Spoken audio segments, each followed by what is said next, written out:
This is SpaceTime Series 27, Episode 134, for broadcast on the 6th of November 2024. Coming up on SpaceTime, Perseverance struggles as it tries to climb up the Jezero Crater ridgeline. ESA's Ramses mission to study a doomsday asteroid.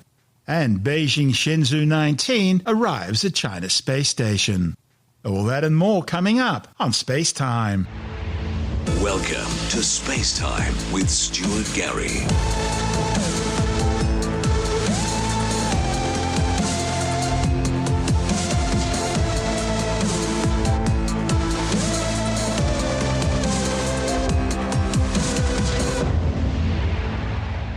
NASA's Mars Perseverance Rover has been struggling to negotiate a steeply sloping route up Jezero Crater's western wall with the aim of trying to crest the ring by early next month. During the climb, the rover's imaged a sweeping view of Jezero Crater's interior and the tracks it's left behind as it struggles to ascend the slippery 20-degree slope along the way. The rover captured its latest panoramic view near a location called Faraway Rock, about halfway along the climb up the crater wall. Well, Perseverance has climbed 20-degree inclines before, and both NASA's Curiosity and Opportunity rovers have crested hills at least 10 degrees steeper. This is the first time it's travelled up such a steep grade on such a slippery surface. See, during much of the climb, the rover's been driving over loosely packed dust and sand with only a thin, brittle crust. On several days, Perseverance only covered about 50% of the distance it would have on less slippery surfaces, and on one occasion it only covered about 20% of the planned route. Camden Miller from NASA's Jet Propulsion Laboratory in Pasadena, California, says Mars rovers have driven over steeper terrain, and they've driven over more slippery terrain as well, but this is the first time one's needed to handle both at the same time and on such a scale. He says for every 2 steps forward, Perseverance has been taking at least 1 step back.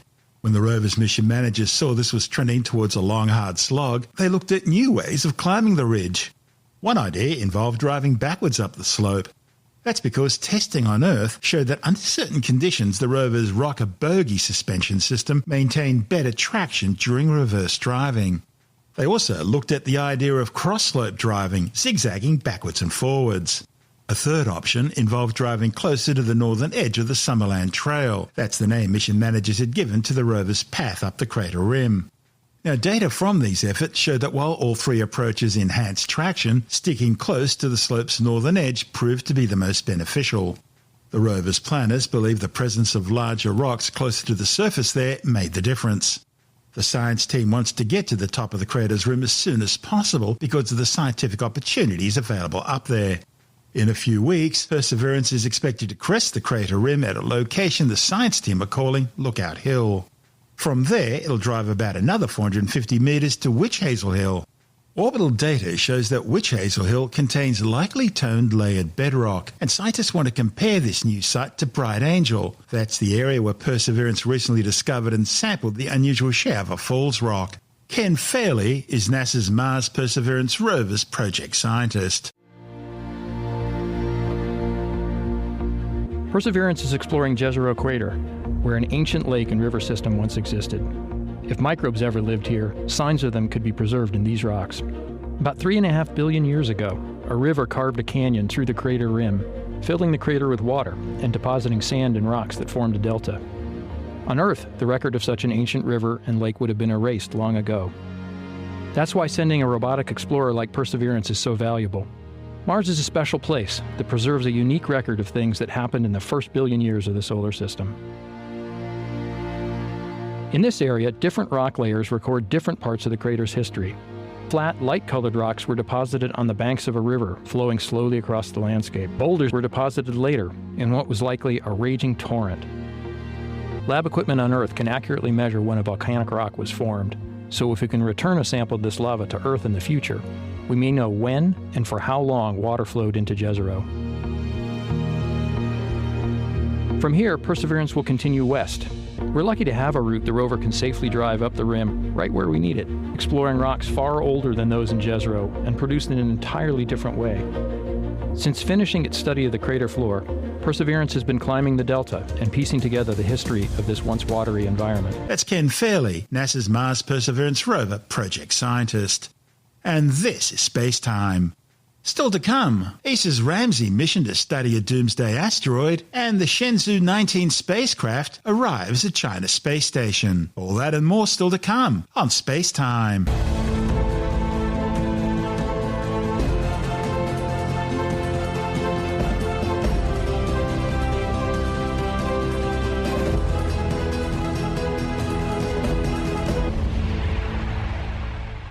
The European Space Agency has signed a €63 million deal to begin preparatory work for its proposed Ramses mission to study the asteroid Apophis. On April the 13th, 2029, the 375-metre-wide asteroid will pass just 32,000 kilometres above the Earth's surface. That's closer than the orbit of many satellites. This rare event will offer a critical chance for scientific research and advancements in planetary defence. The asteroid's close encounter will likely expose subsurface material, presenting a valuable opportunity to study Apophis's composition and structure. Understanding how Apophis reacts to gravitational tidal forces during the flyby could be key to future efforts to divert hazardous asteroids. Ramses will be modelled on the HERA spacecraft, which launched last month on a mission to study the effects of the DART asteroid impact mission on the near-Earth asteroid Didymos and its tiny moon Dimorphos. The DART impactor smashed a huge crater in Dimorphos, spraying out a massive debris cloud. It also changed Dimorphos's orbit around Didymos, shortening it by more than 32 minutes. Ramses will need to launch by early 2028 in order to reach Apophis in time for its near-Earth flyby. So, what do we know about this near-Earth asteroid 1999-42 Apophis? Well, it first triggered alarm bells in the astronomical community back in 2004, when initial observations suggested there was a possibility that it could crash into the Earth on April the 13th, 2029. Now, such an impact would have had global consequences well beyond the destruction it would have created at ground zero. Apophis would have impacted Earth with kinetic energy equivalent to 1,200 megatons of TNT. Now, by comparison, the impacts that created Meteor Crater in Arizona about 50,000 years ago and the Tunguska event in Siberia in 1908 are estimated to have been between 3 and 10 megatons. The biggest hydrogen bomb ever exploded, the Soviet Union's Tsar Bomba, was around 57 megatons, while the 1883 eruption of Krakatoa, at the time the loudest noise ever heard by humans on planet Earth, was the equivalent of roughly 200 megatons. The exact effects of any impact would have varied based on the asteroid's composition and the location and angle of impact. But any impact would have decimated an area of thousands of square kilometres, creating an impact crater more than 5 kilometres wide and triggering major tsunamis, seismic activity, volcanic eruptions, and climate-changing debris clouds. Planet Earth would have entered an impact winter. Luckily, as more detailed follow-up observations came in, the possibility of a 2029 impact was eliminated. But at a 32,000-kilometre flyby, it still would have been a very close approach, with the closest part of the flyby being clearly visible in the skies over Europe, Africa and Asia. Astronomers say this will be the closest asteroid of its size in recorded history, visible with the unaided eye from all rural and darker suburban locations, and clearly visible with binoculars from most locations. And the story of Apophis doesn't end there.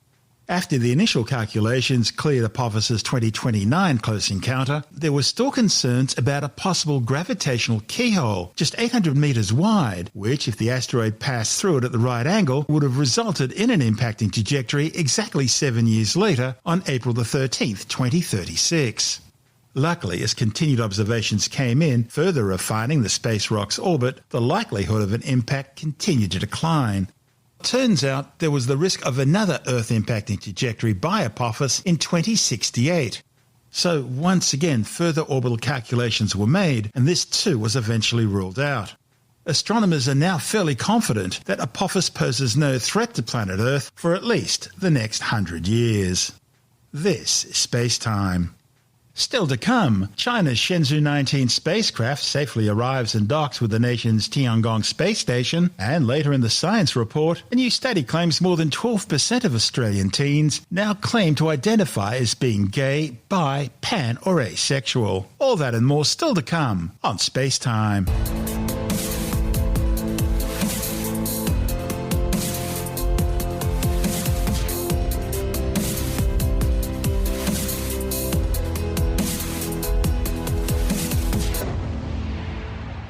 China's Shenzhou 19 spacecraft has safely arrived and docked with the nation's Tiangong space station.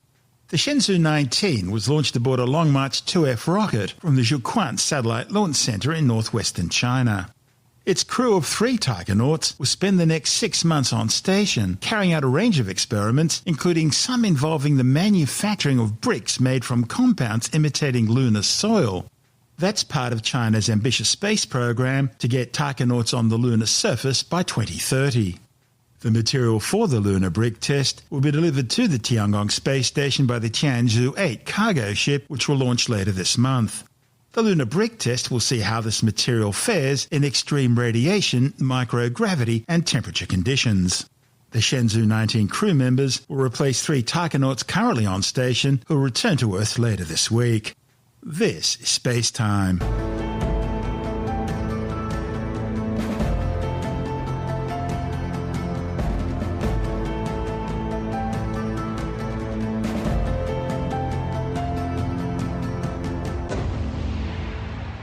And time now to take another brief look at some of the other stories making news in science this week with the Science Report. A new study claims more than 12% of Australian teens now identify as being either gay, bisexual, pansexual or asexual. The findings reported in the Journal of the American Medical Association are based on a study of 6,388 students. The study also shows that an additional 3.3% of school kids consider themselves gender diverse. The researchers based their study on 14-year-old teens between 2019 and 2021. The authors say their study shows that sexuality and gender diversity are associated with each other, and both were associated with younger age and a diagnosis of poor mental health and disability.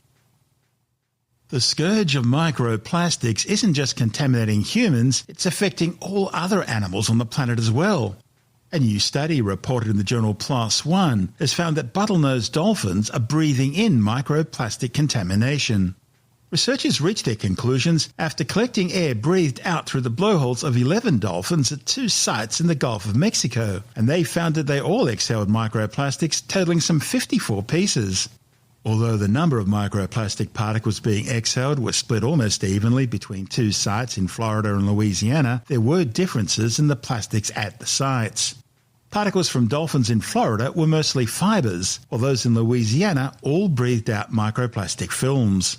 We already know through human studies that microplastic inhalation can cause lung damage. The study's authors say the dolphins' inhalation of microplastics was especially concerning in the Louisiana site, where they already have lung diseases linked to the BP Deepwater Horizon oil spill disaster. A new study has shown that animal life is thriving in deep-sea nooks and crannies deep below the seafloor. The discovery, reported in the journal Nature Communications, was made during an exploration of the Eastern Pacific Rise. The Eastern Pacific Rise is a volcanically active ridge on the floor of the Pacific Ocean. It's a mid-ocean rise at a divergent tectonic plate boundary, located along the floor between the Pacific Plate to the west from the north to south North American Plate, the Rivera Plate, the Cocos Plate, the Nazca Plate, and the Antarctic Plate. It runs south from the Gulf of California in the Salton Sea Basin in Southern California to the Pacific Antarctic Ridge near New Zealand. It contains a series of vents where the seafloor opens up and seawater meets magma from beneath the Earth's crust. The authors were able to send a remotely operated vehicle named Subartisan down to the seafloor. The SUV used its robotic arm to expose sections of the seafloor crust, revealing little cavities full of worms and snails. The scientists say it's likely lava from creatures living on the seafloor drop into these cavities, allowing life to develop there. Google's just released 2 new Chromebooks packed with new AI features. However, the cancer of woke politics in programming remains a problem. With the details, we're joined by technology editor Alex Zaharov-Reutt from TechAdvice.life. Yeah, well, these are called Chromebook Plus. So you've got 2 distinct types of Chromebook. One is the standard Chromebook, which is available at cheaper prices. And then you have the Chromebook Plus. So these have higher specs.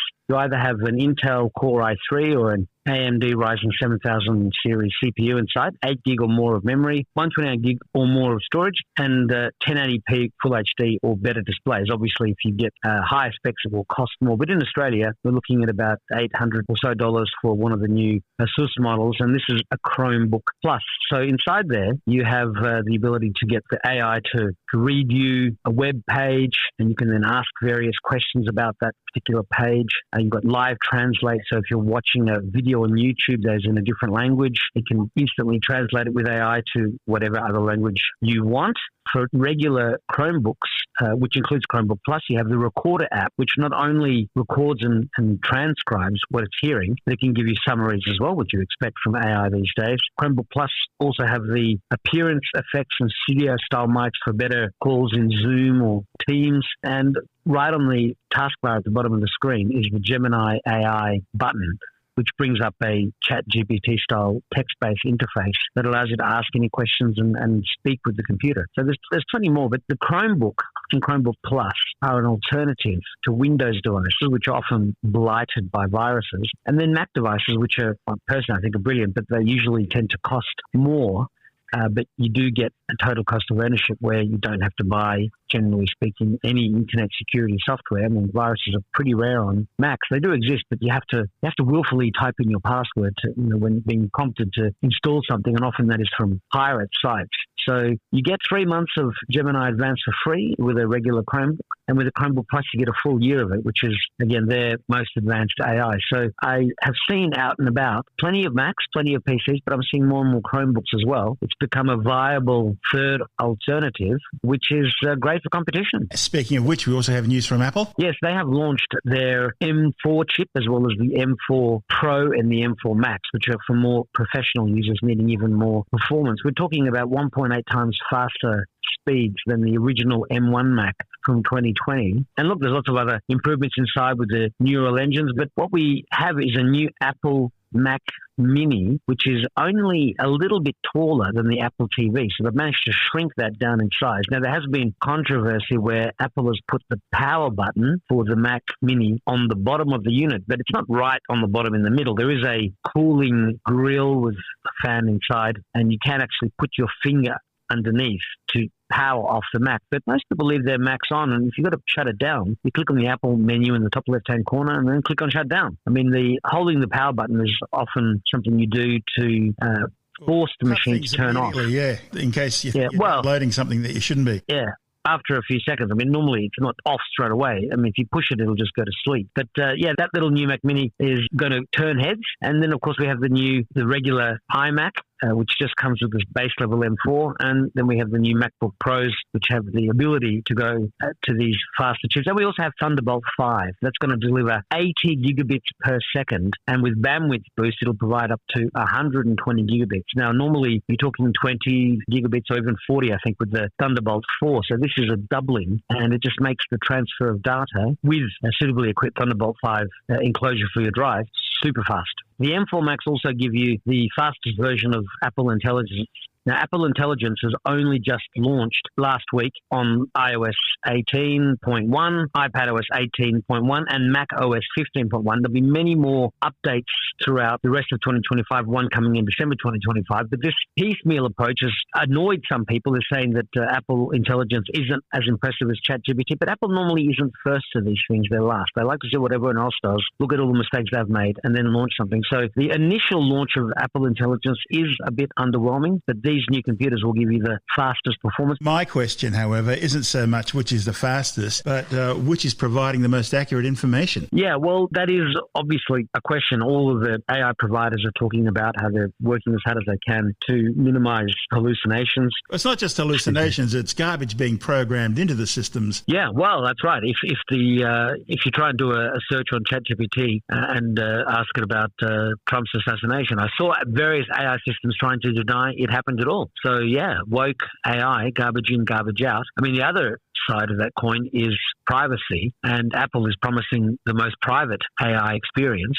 So there's a big battle that has been raging over the years about how much information these companies can slurp up from you, and that battle is not going to stop anytime soon, and it's only going to intensify as people try to ensure that their AI systems are not infiltrated by the woke mind virus. That's Alex Zaharov-Reutt from TechAdvice.life.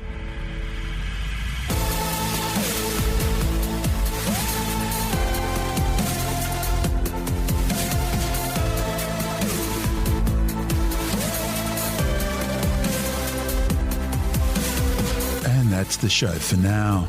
SpaceTime is available every Monday, Wednesday and Friday through Apple Podcasts, iTunes, Stitcher, Google Podcast, Pocket Casts, Spotify, Acast, Amazon Music, Bytes.com, SoundCloud, YouTube, your favorite podcast download provider, and from spacetimewithstuartgary.com. SpaceTime's also broadcast through the National Science Foundation on Science Zone Radio and on both iHeartRadio and TuneIn Radio. And you can help to support our show by visiting the SpaceTime store for a range of promotional merchandising goodies, or by becoming a SpaceTime patron, which gives you access to triple-episode commercial-free versions of the show, as well as lots of bonus audio content which doesn't go to air, access to our exclusive Facebook group, and other rewards. Just go to spacetimewithstuartgary.com for full details. And if you want more SpaceTime, please check out our blog, where you'll find all the stuff we couldn't fit in the show, as well as heaps of images, news stories, loads of videos, and things on the web I find interesting or amusing. Just go to spacetimewithstuartgary.tumblr.com. That's all one word, and that's Tumblr without the E. You can also follow us through @StuartGary on Twitter, @SpaceTimeWithStuartGary on Instagram, through our SpaceTime YouTube channel, and on Facebook, just go to facebook.com/SpaceTime with Stuart Gary. You've been listening to SpaceTime with Stuart Gary. This has been another quality podcast production from Bytes.com.